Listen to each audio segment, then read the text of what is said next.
ladies and gentlemen. Welcome to another episode on this frequency. I am the host of your show. My name is Natalie. We have the wonderful Rickie Lee and our special guest DJ today, DJ Severe. I'm here. DJ Severe is here. It's always a good time when he's here. Thank you for showing Always up a and pleasure. doing this. I Always really a pleasure. appreciate it. So what's up, y'all? How are you guys doing? How are you feeling? I'm hot.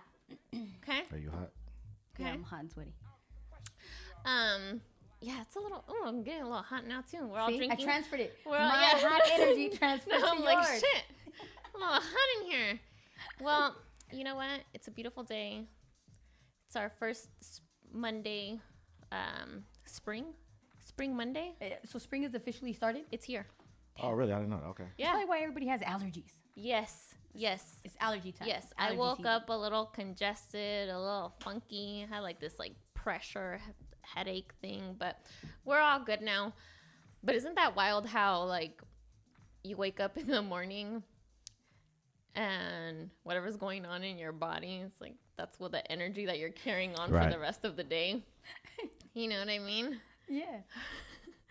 But something that I like, we're here in the Rose City Sound Studio, and something that I like about us is the energy that we carry or that we give out.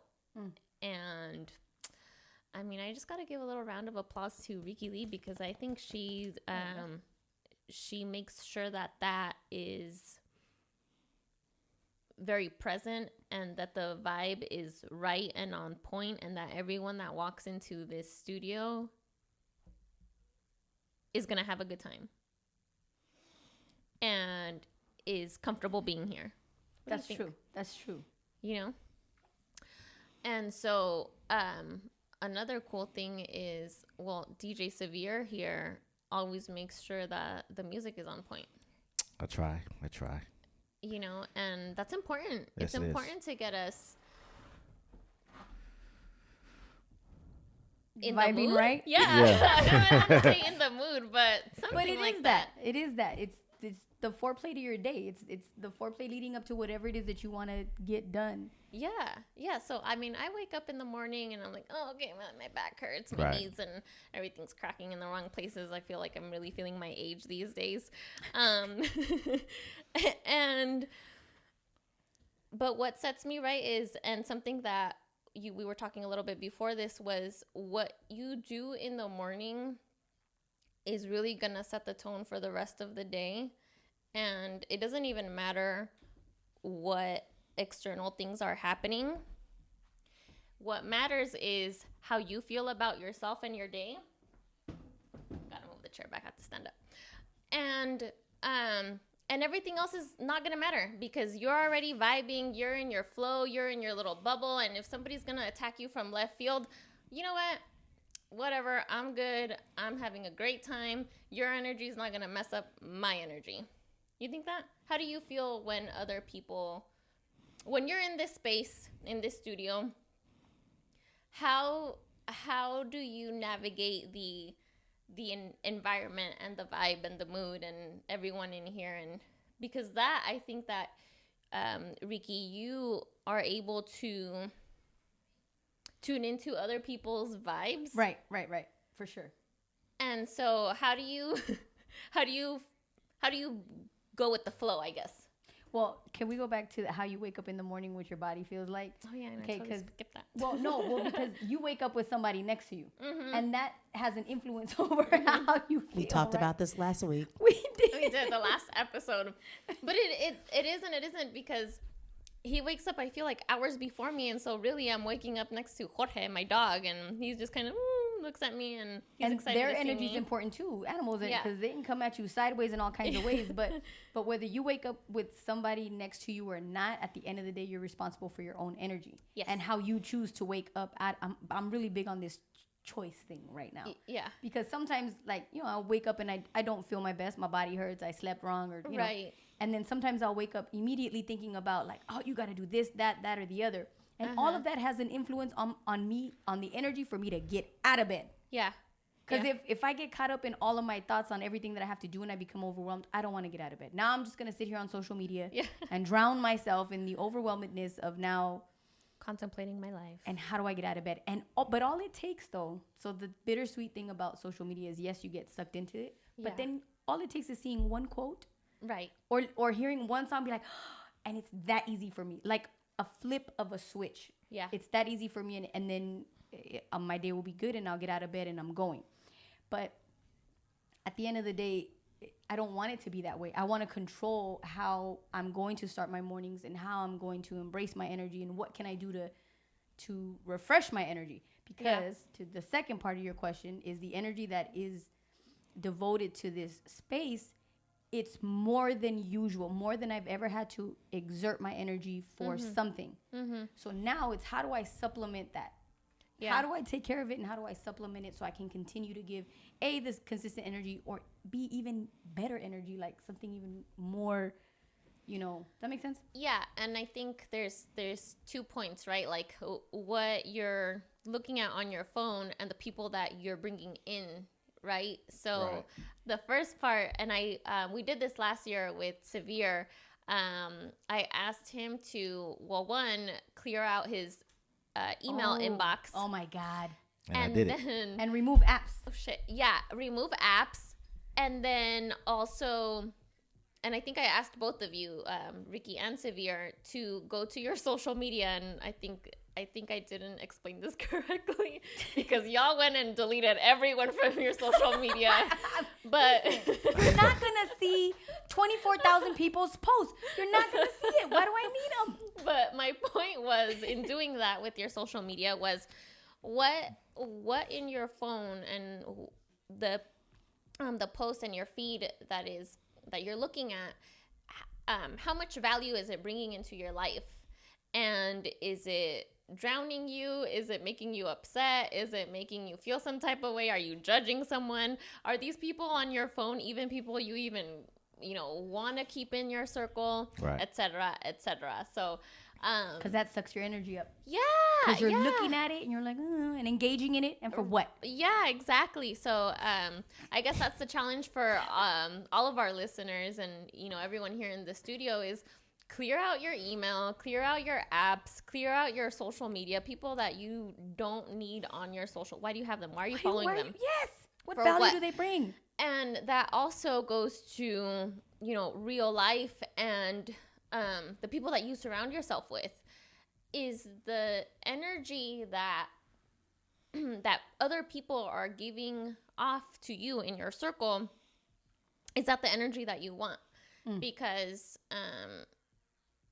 we can say that here at Rose City Sound, we try to, keep, positive vibes, and we have like-minded individuals and with the same thoughts and ideas, and people that push us to grow and to challenge ourselves. But then, do we want people that are just whiners and Debbie Downers? And don't get me wrong, I think that all of us will go through that, right? Where we're having a day or a week or whatever, where we're just feeling like shit. We don't want to, we're just being a pessimist, or we're kind of in a funk. And we got to just know, oh, Ricky, this isn't like you. You're going to be okay. What do you need from me? And vice versa. But there's other people that you just can't knock the funk out of. That's true. And you know what? A practice that I always had, at work, anytime I knew I wasn't in the right frame of mind, or there was something, whether I was sick or just not in a good mental place, I would always tell the people that I work with, look, I'm sorry. First thing. Yeah. I'm not myself. I'm in this zone. Please, if I'm not out there, or I'm not engaging with you as usual, you know, apologies. I've always been very transparent like that. And I think that that's important, because then people are more compassionate towards you. Yeah. And we're like, okay, cool. Well, I'm not going to go in heavy this time. Right. So right. And I think I don't know if it's just, well, maybe because I know you, but I think that this is you in general. I think that when something is wrong, it is very apparent with you. I cannot hide my emotions. Yeah.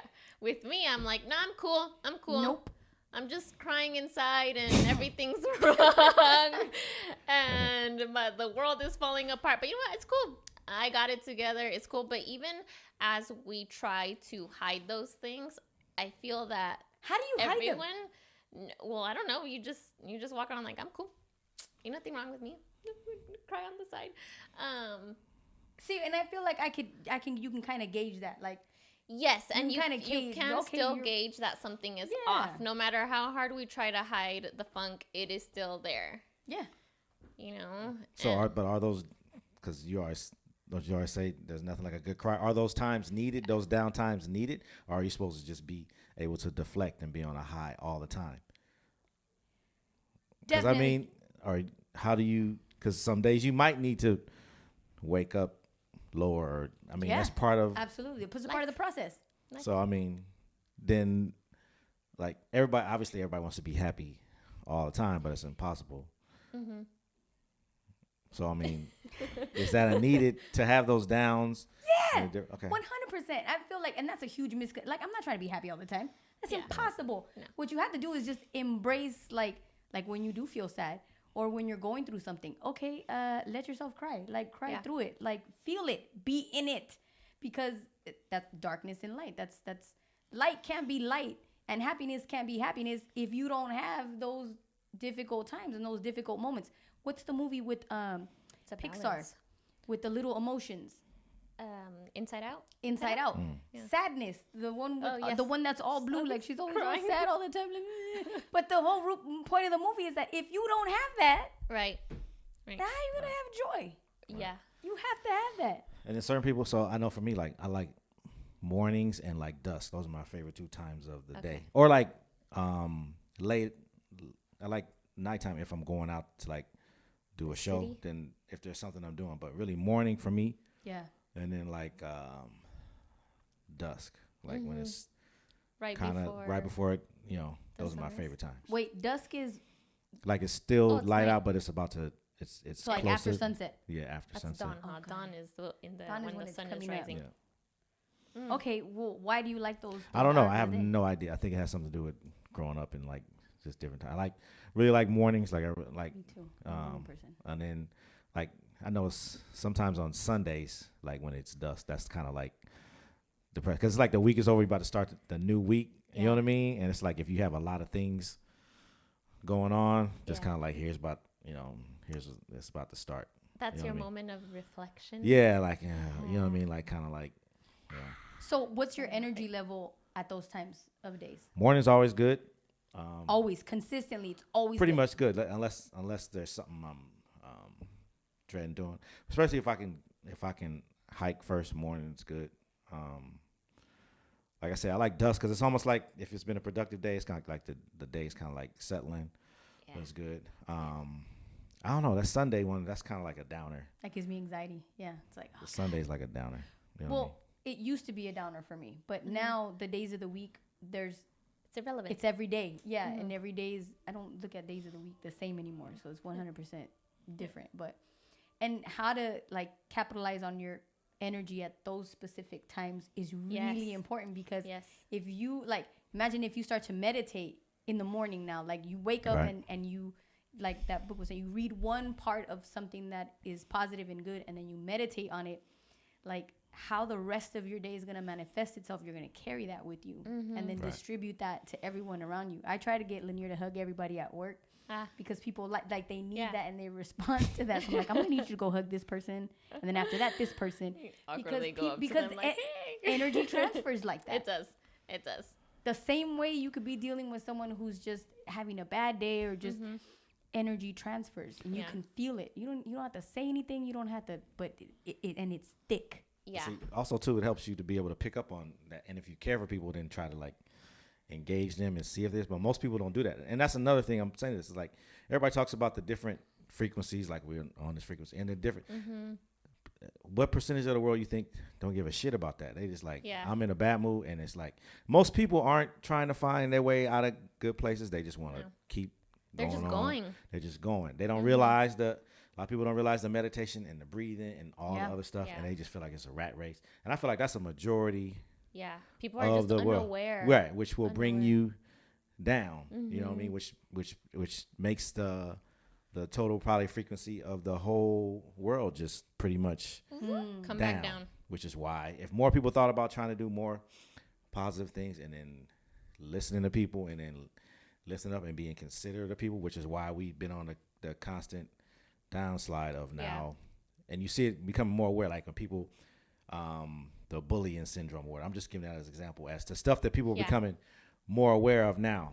And we got so much into the materialistic thing. And then even now with the divided country and as far as like the mask wearers and the non-vaccine people and all that stuff, and everybody feeling like it's so fighting for their right. I was thinking about that today. It's like, why is everybody so concerned with like their right? It's like really a selfish thing that why they won't do. And it's like, how do we become so me and so selfish to where you don't even consider that?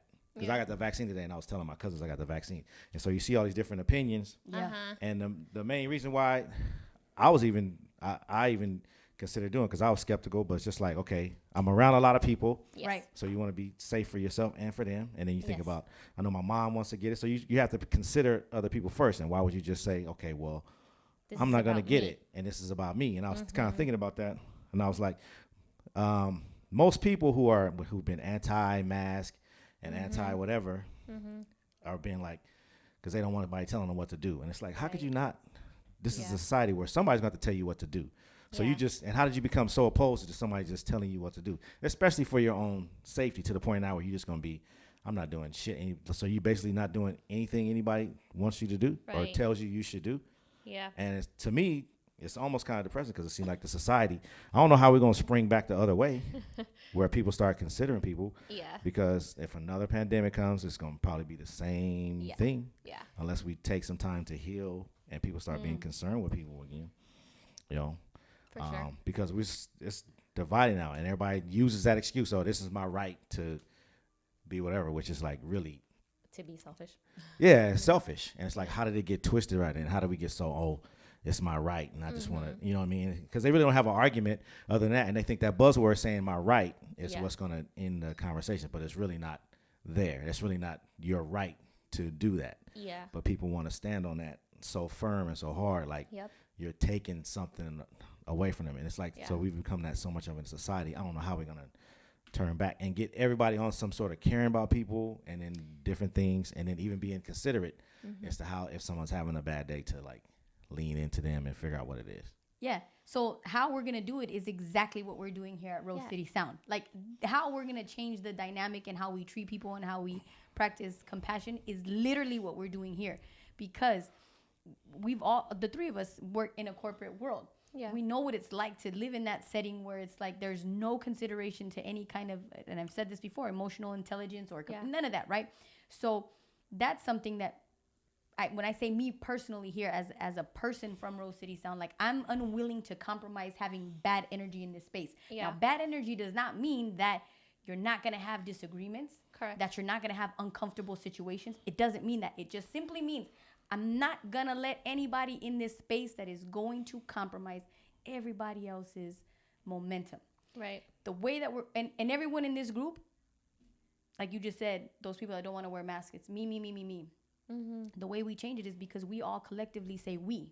Right. We're going to do this. We have a wellness director. When we care about people, we want people to be okay. That's how you're going to change the world. That's how and I always tell people, well, how are you going to change the world? With the people around you. Right. With your network of people, with the choices that you make, with what you build. Exactly. And that's how you manifest that kind of energy. Right. And that was part of the creation of this podcast too, is that we want to share our light and our willingness and commitment to other people, and just show a little compassion towards others, and let people know that it's okay to put a smile on. It's okay to reach out to so-and-so, or it's okay to not be okay and be willing to ask someone how they've dealt with X, Y, and Z, or how they've dealt with something that they know somebody else has dealt with. Hey, how do you deal with this? I think that in saying that, everything's about me, we no longer look out to others for help or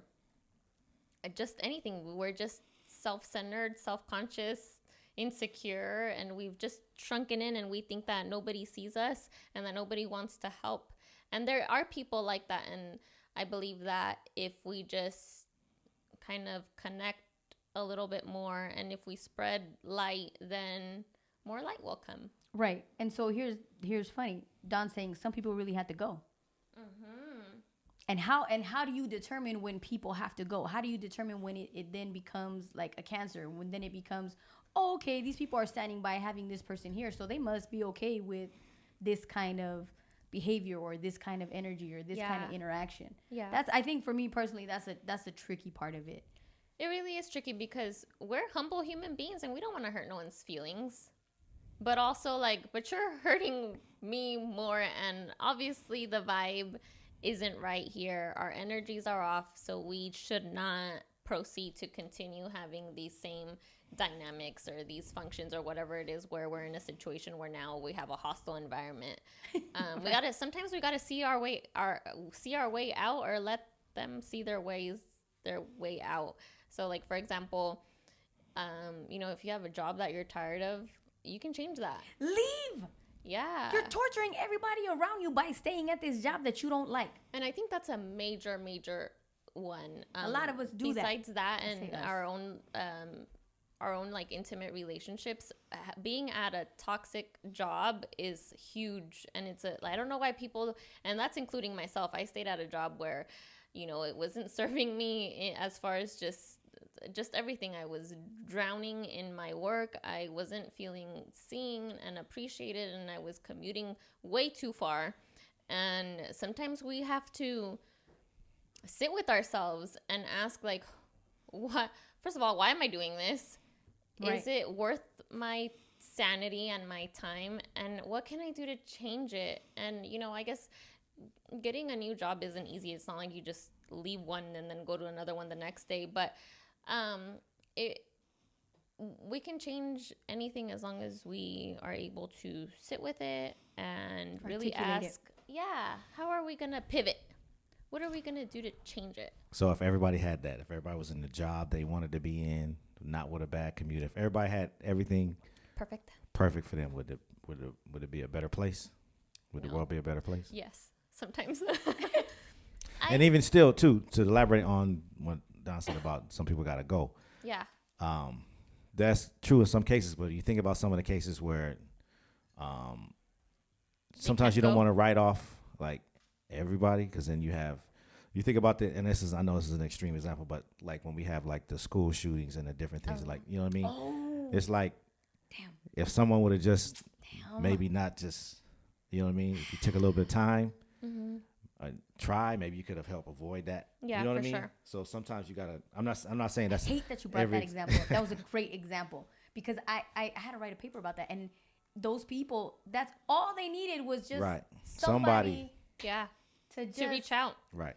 So what's happened over the years, I think, is the family dynamic has been shattered, which is used to be what I think kept in a lot of that type of stuff, to where people used to. I think it slowly changed to where people used to care about everybody. Yeah. And then slowly but surely people used to only care about their friends. And then slowly but surely people used to only care about their family. And now nobody cares about, some people don't care about their family. Right. So if you don't have anybody to lean on and someone that can keep you in line, or someone that you want to go, I think that's why we have so many people that are doing the bad things and like the killings. And then it became so easy now within the light that we have now, where most of the things that are popular on social media is someone being beat up or someone being, you know what I mean, or something happening to somebody, so everybody can sit back and laugh at it. And it's, you know what I mean, that's the kind of the society that we've normalized. We've normalized it. Yeah. But, and that's why I'm a big proponent of, like, sometimes you got to dig in with people. You can't dismiss everybody, because what if that, just think about every time there's like a shooting or something, people interview the person in the family that was like, they're probably feeling guilty, because if I'd have just, you know what I mean? Right. And that's really how me and my family feel. We have we just going back to the morning part Me and my family, we're on a group thread every morning where everybody, one of my aunts puts out this Bible verse and it says good morning, and everybody to the T says good morning. And sometimes it's a jokey one, and if it's somebody's birthday, we always say happy birthday to everybody. Nice. So this happens every day without. I'm even talking Monday through Friday. So that's how you keep your at least your family unity like close. And then everybody says to a fault, family over everyone. We're really, really tight when it comes to that. And when anybody needs any help, we pick each other up. Right. And I don't feel I'm blessed to have that. A lot of people don't have that. Right. And then my family's the one and the same like me. Like we always help people. We don't care what color you. I mean, it's just universal. Just give and back. And so we learn that, and that's kind of like how we do it. Mm-hmm. If more people did that, and everybody needs to do that more. Yeah. Because it would help. Is that why you don't turn anyone away? Probably so. So. I learned that from my grandmothers. You know what I mean? It's just, and then too, like we always point to where I grew up in Pasadena. It's kind of like that. We kind of like. Someone made a comment the other day. I was like, someone posted on because when my friend passed away, everybody was like, and people chimed in. They talked about how people I went to high school with, like we're still friends. Right. In high school, from years later, 30, 40 years later, we're still friends. We're still close friends. No, because it's like a lot of them and then like tight. And I'm like, that's a lot of management. Yeah. Yeah, like my friend Mark, he was saying the same thing to somebody. He's like, he meets people all the time. And it's like, I don't associate anybody who went to high school. He's like, why would you not? He's like, I had a great upbringing. I wouldn't trade we both say the same thing. I wouldn't trade my upbringing for anything in the world. Yeah. Yes. That's crazy. I mean, I have like 2 or 3 people from high school that I still talk to. Yeah, it's not many. It's not like I don't have a tight. And even then it's like, hey girl, hope you're doing well. See you in 3 years or something like that. But Pasadena's like a big community. It's a big family community, and it's like that's important. It's like we got a secret but known oath. It's like you take care of your own for every. As soon as somebody said they're from Pasadena, you just. So you're like the distributor of the Pasadena Magic. And no, that's why you're gonna embrace everybody who comes in and make sure that they're okay. I just love that special feeling that it gives to you, and it's just like we hold it high. And also it's an anomaly, like I would say. We didn't really grow up with like racism. We grew up with, everybody working together.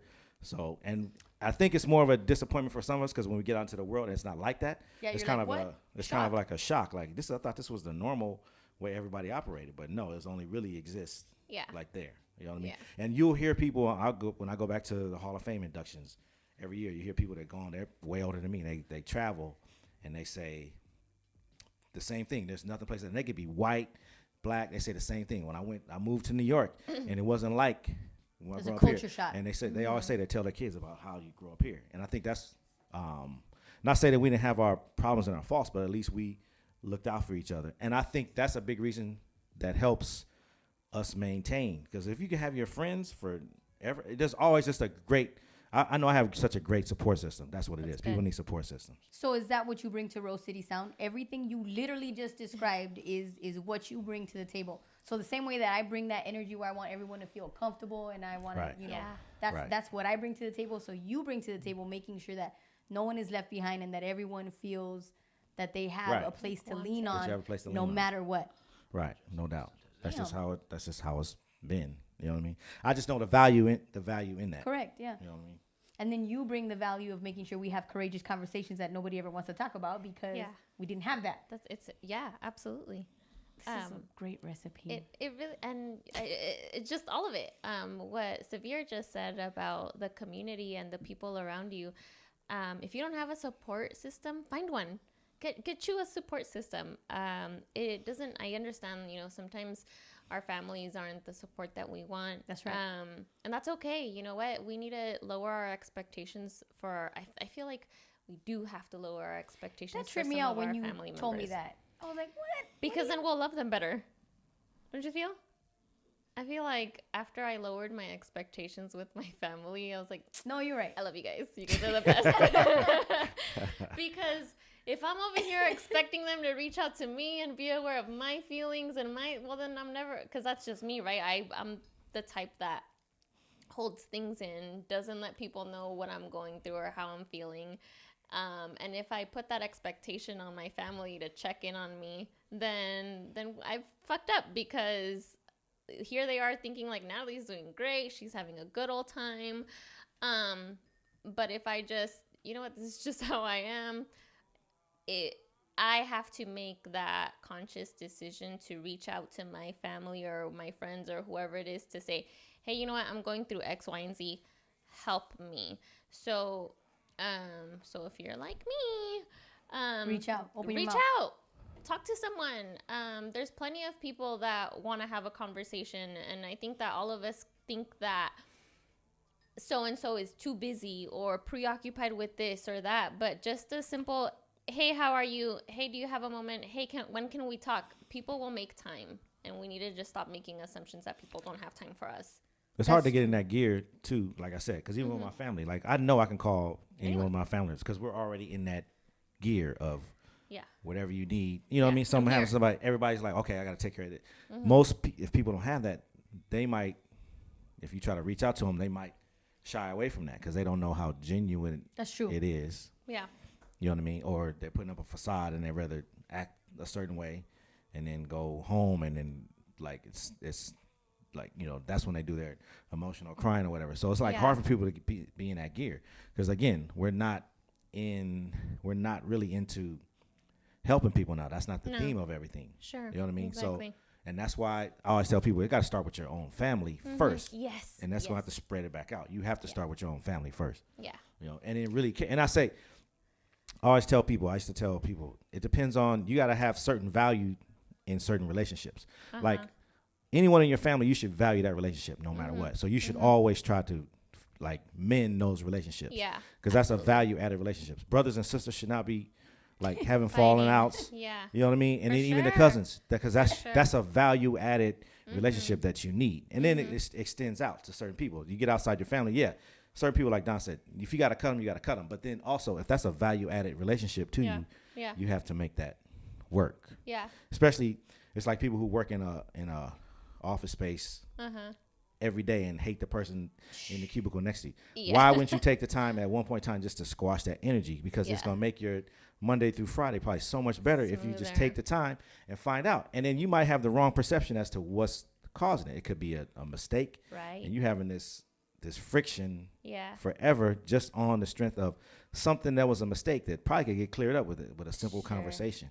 Yep. You know what I mean? Or even just saying, like, a lot of people don't know the value of just falling on the sword and saying, I'm sorry. You know what I mean? That's so missed on people. Just like, even if you're not, I mean, just say I'm sorry, just to squash the shit. Yeah. You know what I mean? For sure. I feel that I've dealt with my cubicle neighbor that hated me. Don't say her name because we don't know. Even though she's older, she probably doesn't listen to podcasts. Yes, but you never know.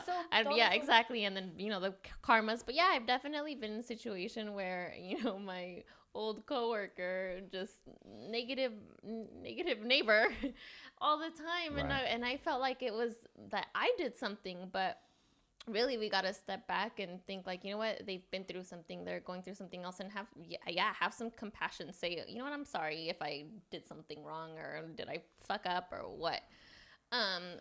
And also, when you were just talking about mend your family relationships, it's true. I feel that there's people that walk around and they're angry all the time, and they're just bad mouthing everyone and just pessimist about everything. And my life is hard and fuck off and blah blah blah. Like it's very me centered, right? But I always think, like, man, if they only just sat with themselves and found what was the anger that they were harboring. Yeah, because they have to admit to what's going on with them. Yeah, and like maybe just go say sorry to your mom or your dad or whatever. Maybe they didn't, they screwed you up and you had a bad upbringing and your life. And that's was usually hard. what it goes back to. Something you can. It always is. It always is. This is why, and Ricky always. That's why I'm always like quiet when I meet people, because I know how to ask certain questions. If I see this certain, I know how to ask certain questions about people. Yeah. And I can put together the puzzle that probably either is to why they are a certain way. Yeah. He's good at that. Real easy. I can figure it out real easy. It's like a superpower. And it's just because I sit back and I ask, and then once I see, I'll give it time and I ask the certain questions and I see. And I'm real easy to like pick up on it and pinpoint on it. Yeah. You know what I mean? But you got to be able to take that time. It's like, I always give the example of if you happen to be driving and you accidentally cut somebody off and that person's like super, super pissed off and pointing at you. And you're like, well, damn, My bad, Do bro. you think you've never ever done that to anybody in your life? Right. And like this is so you got to be this We're in that California. mad. Come on. Right. It's like everybody has done that. You know what I Yeah. mean? Or you've missed something. You know, you're sitting there and everybody's just like sitting on the horse. Like, just calm down. Like everybody's done that to everybody. It's not that big of a deal. It's not. But people are so caught up in like being pissed off at the other stuff. They don't really know. It's just transferring to everything, which is again why we have so many people going crazy, doing different things and thinking that it's okay for them to do it. Yeah. You know? Check your vibe, y'all. You Check definitely your gotta check it. vibe. Okay, Check so your let me vibe. ask you this: have you guys ever experienced like let's say you're not having like the greatest day in the world? Okay, let's say give me like you and me, right? Yeah. There are mornings where I wake up or whatever anytime, and a thought will run through my head about you, whatever it is. Yeah. Right? Like just something to think about you. Okay. That's usually when you get those messages from me where it's like, oh my God, don't forget, you're great, blah, blah, blah. Like just little random things like that. So do you think that energy is transferable even when you're not in the presence of physical energy? Yeah, absolutely. I feel that, going back to that example that you gave, that you're texting me something that I'm great or blah, blah, blah. That's super uplifting for me because it's in the morning and I'm like, you're thinking about me. You've made me feel good about myself. And now I'm going to have a great day because of that. Because, okay, someone's thinking about me. Someone cares. But how many times a day do you have thoughts about specific people, whatever the thought may be, and you initially want to reach out, but you don't? Yeah. I mean, I can't tell you how many times a day, but that has happened where I'm thinking about so-and-so, and then I'll be like, oh, shoot, I should reach out. And then I don't. And I'm like, oh, fuck. But I do make it a habit now that if I'm thinking about someone, hit them up. Hey, how are you? Yes. Right. Hit them up. Right. Because you just don't know. And they might, and that's where I think I think that we do know. Yeah. I think that the minute some impulsiveness comes inside of you and a thought, reach out, because I feel like that person's on the other side feeling a certain kind of way that only you can say something that's going to help them get out of that. And then that's it. Sure. I believe in that, Right. which is Definitely. nothing tangible, but No. And Don, I just saw you mad at Drake. You can't be mad at my boy Drake. What are you mad at Drake for? You gotta fix that. Listen, we know a great mediator. He helps with all family problems. His name is DJ Severe. And Drake is my boy. Drake He's is my here boy. to heal families. That's the original Drake. Drake is my boy. But so, and in even instance, so like my friend had just passed away. Yes. He would always call me. I know when I would talk to him. Yeah. And then he would do the most annoying calls. He'd do Facebook calls. Yeah. But I would always answer because Yeah. it's like, and then we would talk about stuff, and every now and then and I know he had my number, but I mean, you got used to those calls. Now, just think how I would have felt if I hadn't been answering those calls and he passed away. Yes. You know what I mean? God, no. Yes. Okay, I know. Okay, fine. I get And it. I get it. But Yeah, he was the reach only out. one I would do that to. But he would always just like, just pop up, and we talked at least every 3 months. The last time I physically saw him was like 2 years ago.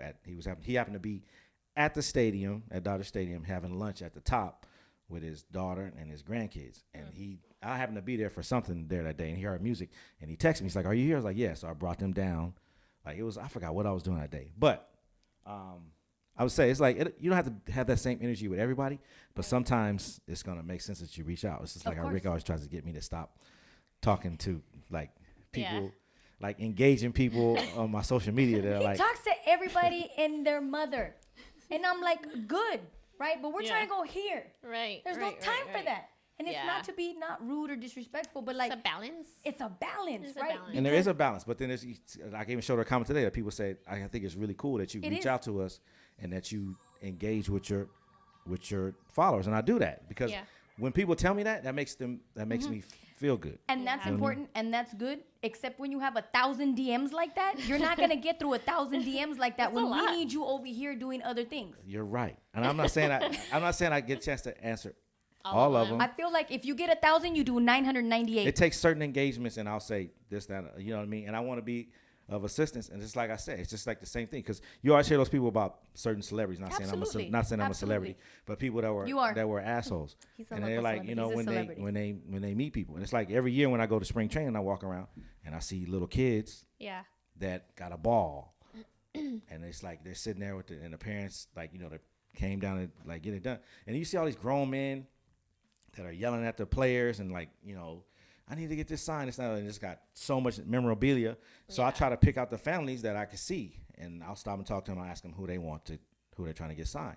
And then just to take that ball and then go ask the player and get it signed, and to see the look on that little kid's face, and the family who paid all this money. All they was hoping for was that their son or daughter could get this ball signed, and how much it's going to mean to that little kid and to the family that we got this accomplished. You know what I mean? That's you know what I mean?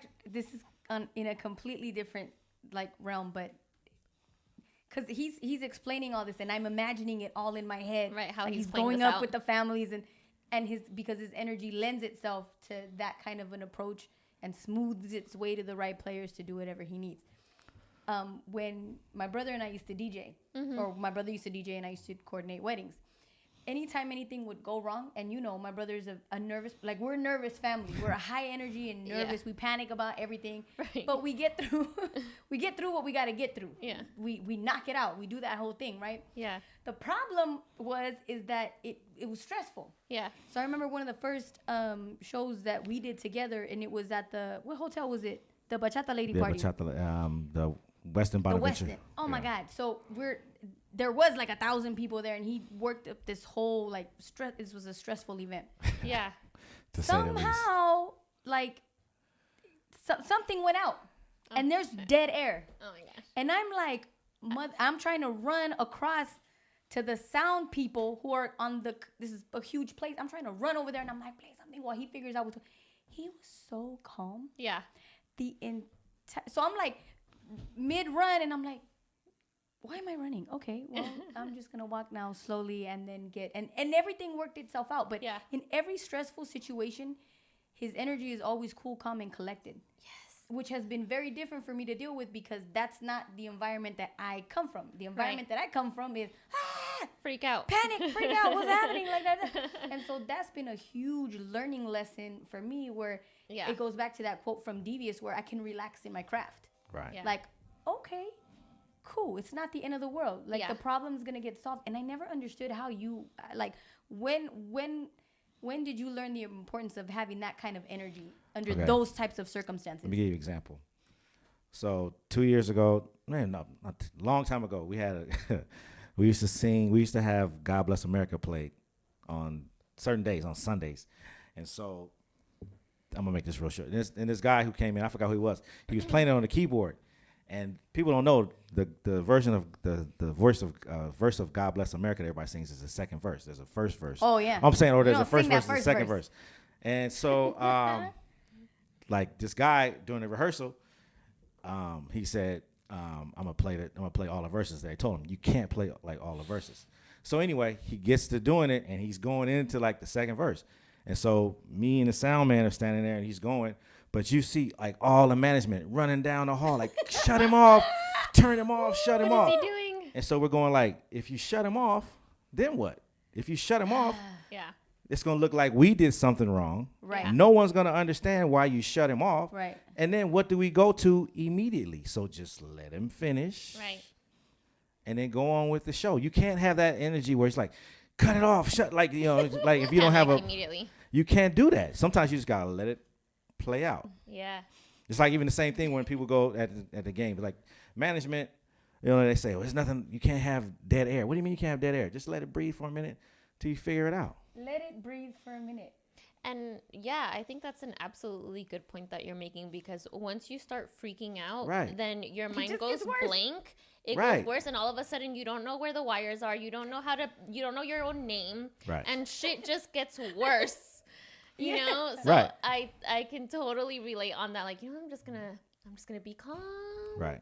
I'm not gonna freak out. Right. I want to freak out, but I'm not gonna freak out because we need to figure this out. Right. And here's a lesson for people so you understand it. Don't do when you if you're not this is a DJ lesson. If you're at a wedding or whatever and someone hands you a mic, don't tap on the mic. Oh yeah. That's stupid. Don't do that. Don't do that. Do not do that. Everybody thinks, this is what you do. Is this thing on? You don't do that. You don't do that. You just start talking into the mic. If nothing comes out, then you just look at the DJ, and the DJ will either go, he'll like cue you, and don't. So, and this is my pet peeve too. Like and Ricky knows this. When people at weddings have to do their speeches or whatever. Now, a lot of people like to, if they're nervous and they're not used to speaking, they like to deflect that on other people.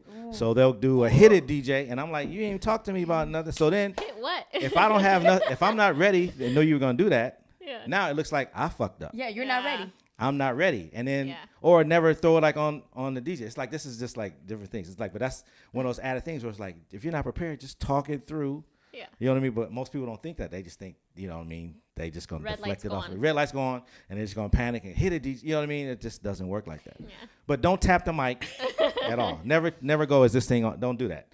Just start talking, and then 9 times out of 10, nobody's paying attention anyway. But you keep talking. The DJ's paying. The main person paying attention is the DJ. He'll start turning down the music. You can just start talking, and it will happen. And that's how attention is got. You know what I mean? That's how you get attention. So and that's a transfer of energy too, because they're tapping on that mic because they're nervous as hell. Right. And they're like, I don't even want to be talking out here. People would rather die. Right. What good does it do you to tap on the mic? Is this thing on? What good does it do you?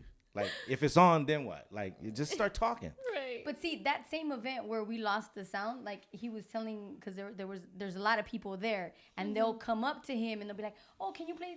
So that energy where people are coming. Yeah. He's trying to do this job of, playing music, but you got people coming in left and right. Mm-hmm. So one of the things that I love to do is to block that energy. Yeah. So they'll come up and ask for 1,000 different songs that he 9 times out of 10 probably doesn't have because it's the one song from some remote part of God knows where. Right. But you can't tell them no, and you can't tell them yes. Yeah. Right. So how do we dance around this? And let's just go dance. Like, let's just go do this. Because I'm thinking about how to deflect their energy, how to buy him time, and then still make sure that these people have a good time. Yeah. But that's actually, you just answered the question that I was going to ask you. I was going to say, how do you handle heavy energy when you walk into a room? But then I guess I'll ask you, how do you handle heavy energy at Rose City Sound when it happens? So, handling heavy energy from people that you don't know is a lot easier than handling heavy energy from people that you do know. Yeah. And that's a tricky thing. That's a tricky thing. We had a couple of situations under our belt, but one situation in particular, the energy was just really bad, like outstandingly bad. Right. And usually when I'm on the receiving end of that, because there are some situations where I'm gonna just shut up. Right. And I'm just gonna let you say what you have to say. But in my mind, I'm not listening to a damn thing that you're saying right now because how you came at me right now completely turned me off. Yeah. So if you think I'm gonna listen to anything that you have, you're wrong. So I just let them, say what they gotta say. Say my little 2 sentences in the end, and then act like nothing happened and go away. Right.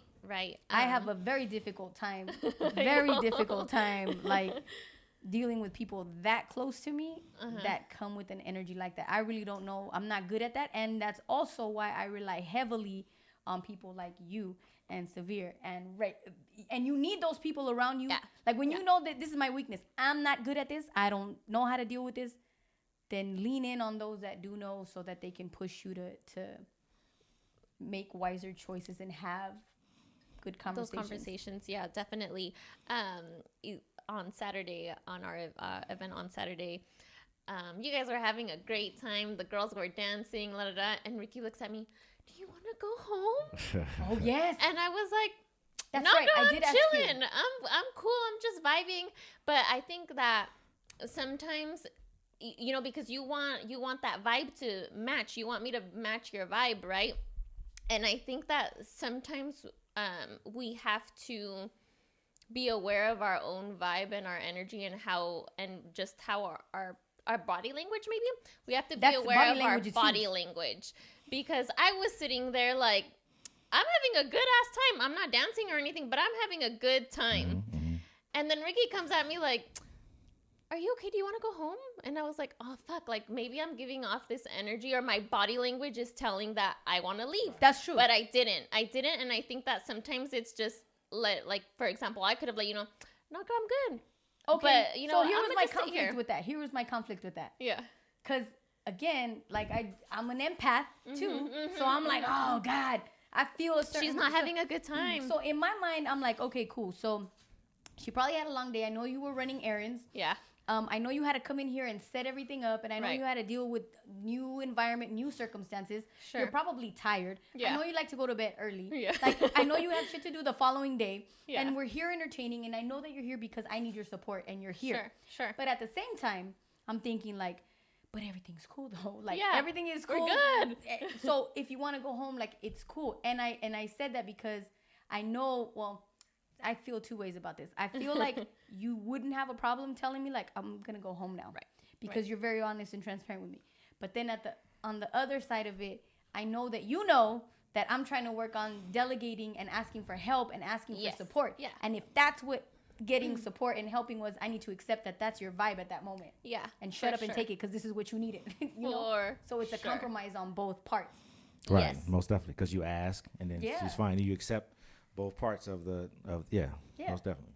Yeah, and I think we just gotta be okay with, like, for you and I having this conversation, right? We gotta be okay with having that conversation, or me reflecting back until it wasn't until right now where I was like, oh shit, you know what? Ricky asked me if I was okay and if I wanted to go home. To me, I was like, no, I'm good. But then it wasn't until now where I'm like, oh, maybe Ricky thought that I wasn't having a good time, or my energy was off or something. Right. But I was just, I'm chilling. So it does take some level of awareness, some tuning into yourself and knowing when is it the right time to leave? Should I stay? Is it my time to go? It's past my bedtime. And even because that affects with everything else. Right. And if that was the case, I would have felt a lot better about it too. Like, hey, dude, you've already helped me in an extraordinary way. Cool, go. Yeah. Because then you have to think about the people that are performing. Sure. Right? Because I think of all the different DJs that we've had come in here. Yeah. Where they've had to they're looking at a screen and they have no energy. They don't know physiological energy coming through. So they rely on what's happening on the other side of that glass. Right. Do they look like they're having a good time? Do they look sad? Do they look glad? Do they look like they want to take a nap? Like, sure. That influences how the environment and where the night is going to go. Yeah. Right.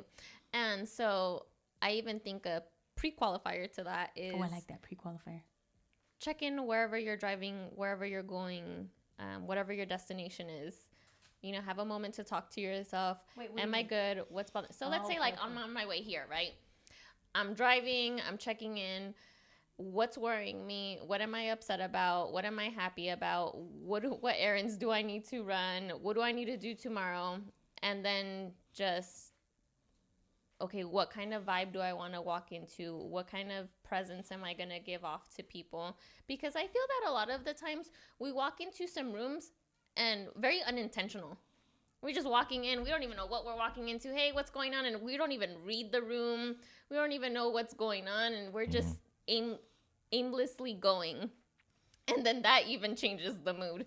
You know what I'm saying? Like if the mood is kind of mellow down and these people coming hot, you're like, what the fuck? Sit your ass down. Right. But if the energy is high and you're not, then maybe you should just turn back and go home. You know what that reminds me of? Remember we were driving to Ensenada and Mike was taking the personality test. Mm-hmm. And you had asked him, one of the questions on there was, when you go to a concert or you go to a party, where's the first place that you go to? Right? Mm-hmm. And I think you answered for him and it was like, oh, like the front. Like at the front or whatever, right? And I was like, yeah, or the middle or something like that. It's always at the back. So, and my brother and I do the same exact thing anywhere we go. Yeah. Which I didn't know until that day. Right. But we'll walk into any given place, walk the whole parameter of the building. Who's the sound guy? Who's the host? Right. Who's doing? We study everything. You're reading the room. Reading the room. Yeah. That's what you naturally do. And then you stand back and then you just continue to watch anything. But I didn't know, which is obvious because he and I operate on that same level, but you're gauging the energy. Yeah. Where do I fit into this? Let me see what kind of me I'm going to be. This is a good episode. Yeah, this one was perfect. Anything else? Anything else we want to add before we wrap this up? Energy blockers. Oh. Yeah. Check your vibe. So within that, walking in the room, so the people that want to walk into the room and they want to be the center of the energy. Like, what is that? And then it's like, because it's best if you just come in and just melt in with what's already going on. But the people that want to be the center and they can't take it if they're not the center or the focal point. first person I thought about was my dad. Oh, wow. Because my dad, Because my dad, he's naturally the center of attention anywhere he goes. Yeah, it's true. Anywhere this man goes, and it's effortless. He doesn't try to. He just is. He doesn't do this whole reading of the room. He'll just, I like that spot. I want to go there. I want to eat this, and I want to do that. And then the room all of a sudden just goes, gravitates. Yeah. Yeah.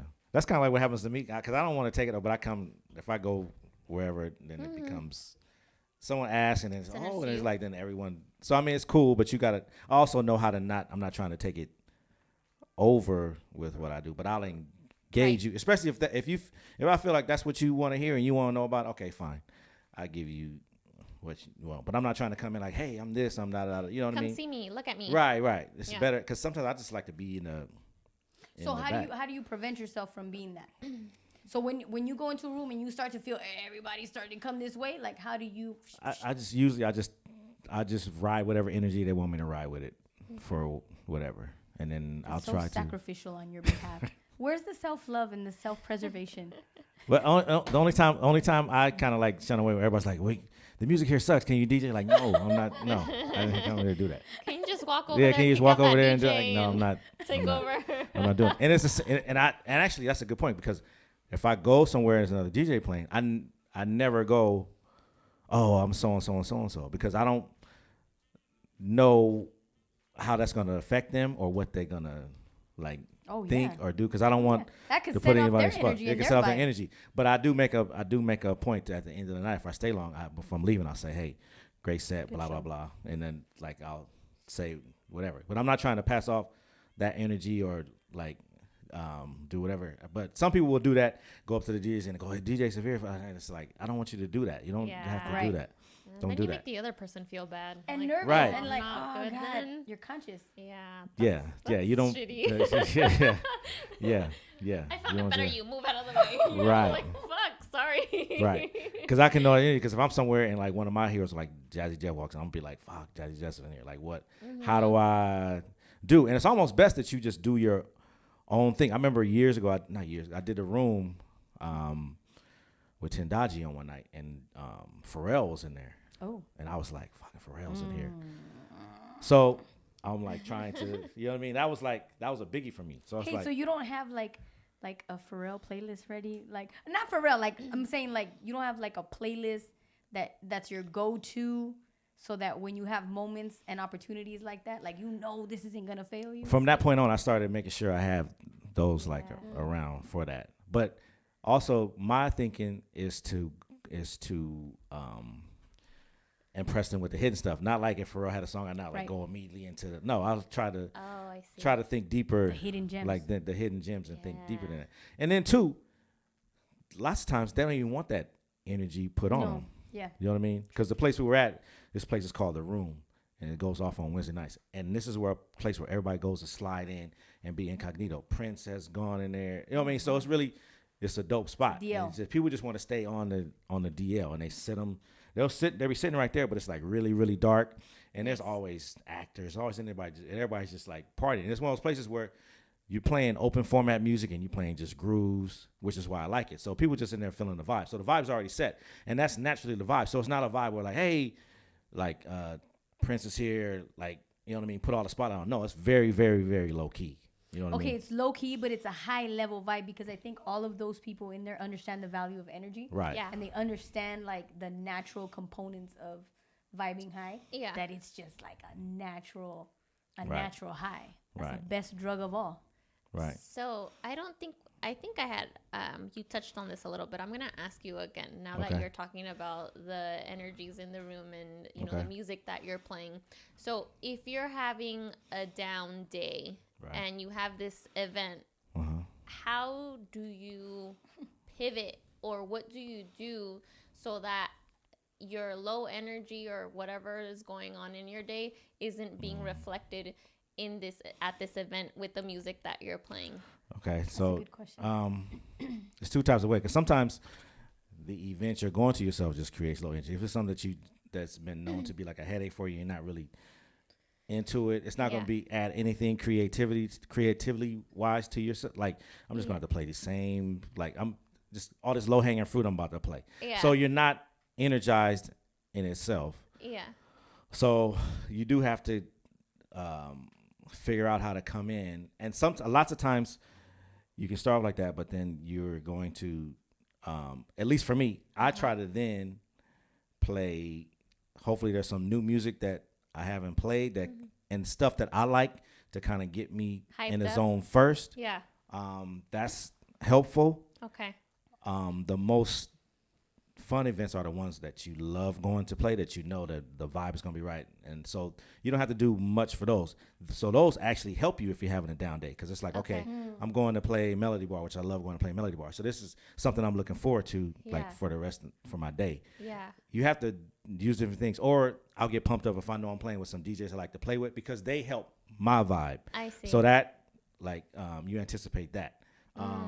Some things you just need to like kind of figure out, and sometimes it just doesn't happen. It's just gonna be flat, and you've done it enough. You don't even fight it, Yeah. and you know, okay, I'm just gonna use my go-tos. I know it's gonna work. Yeah. I'm just gonna do this. Hopefully, get this done and be out. And then you do also have to think, put yourself in the place of the people, especially if it's like somebody's wedding. Then you don't say, I don't want to ruin this person's wedding, so let me at least know my audience, and then like come in like a pro and get most of the stuff done. And then sometimes that helps. Every time something will happen that will help your energy or pick up your energy. Good. You know what I mean? Especially somebody will say, I like what you do. You know what I mean? That kind of helps you. You know, so there's different ways that it can happen, like I said, but sometimes, and it's very rarely, it's down. Like I said, even I've kind of learned that, because even if I go to the stadium, and sometimes I'm in charge of the energy. Well, most of the time I'm in charge of the energy. So if the team if there was a bad loss that happened like the night before, then everybody's looking for the energy to kind of like reset. Or if the team is getting smashed, everybody's looking for the energy to somehow be like changed up. Yeah. So I just kind of got responsibility. Good. Yeah, I mean, I always tell people I have to be on all the time, no matter what's going on, no matter what it is. For sure. No matter what it is. That's what everybody expects. So, and you just kind of adapt to it and try to stay as prepared as possible. You know what I mean? And just go from there. You know. What about you? What do you do to get yourself right? So for me, it's definitely what I'm listening to, what I'm watching. Right. Bad Bunny? Yes. Yes. So like, you know, we get into these like my life. For me, like, I'll give a great example. I was going through like a couple of weeks where I was just feeling like shit. I had to stop watching the news. I had to only watch comedies. Yeah. And then I'm not listening to no sad songs. I'm listening to Bad Bunny. So I'm like grooving, things like that, because that does help. It does. Right. Yeah. There's on Spotify these little daily quote things. I like to listen to the daily quotes. Okay. I like to listen to my horoscope in the morning, so that way I'm like, the horoscope in the morning. Yeah, like I'm gonna have a good day. And what I do also is I have to start, and I have to be more consistent because I know that this works. Is writing out or saying out loud what I'm grateful for. Yes, that's super important. Because that will definitely turn my mood around 100%, because then I'm reflecting and I'm like, you know what? Everything's going to be okay. My life is not that bad. It's not. And it's all good. And so then it's like, you know what? No matter what's been happening, or if I'm in my down day, everything's going to be okay. I'm going to be okay. I'm going to have a good day today. And that's that. So gratitude for me. What about you? I have a thing on my Instagram saved of like funny animal videos. Oh, yes. And you share them with me, too. That is all it takes. If I know I'm sad, I just my go-to. Not even a song. And I will laugh uncontrollably for like 30 minutes. Yeah. Like obnoxiously. Yeah, that's important. What you consume is important. So for you, it's the cat videos and the funny things on your Instagram. For me, it's definitely like, well, let me just put on a funny comedy or something like that. That'll put me in a good mood. Right. But yeah, y'all, like, check your vibe. Check yourself. Check your environment. The people around you are important. All of that determines the vibe, and vibes are essential, and only positive ones, you know. But that was. Oh, you see, we got some Bad Bunny. Yes. Don loves. Bad Bunny. That's all I want to say. Bad Bunny though, morning, noon, and night. Bad Bunny's dope. I like Bad Bunny. But I can't do Bad Bunny morning, noon, and night. I mean, but it's just what I can't even be mad at it. That's a lot. It kind of is. It kind of is. You kind of have to be in the mood. But you know what? I'm gonna give you a Bad Bunny playlist. Please. I have to make it first. Oh, I appreciate that too. I love Bad Bunny. He's so dope. I love Bad Bunny. But thank you guys for listening to our show. It was fun. Vibes are essential. Thank you, DJ Severe, for coming in here and having this conversation with us. My pleasure. Hopefully we can get you in maybe when, on your Dodger breaks or whenever. It's about to get busy. The rest of the year. It's about to get busy. So this is a rarity here, y'all. But that was our show. Thank you guys. Hasta luego. Hasta luego. Increase the peace. There you go.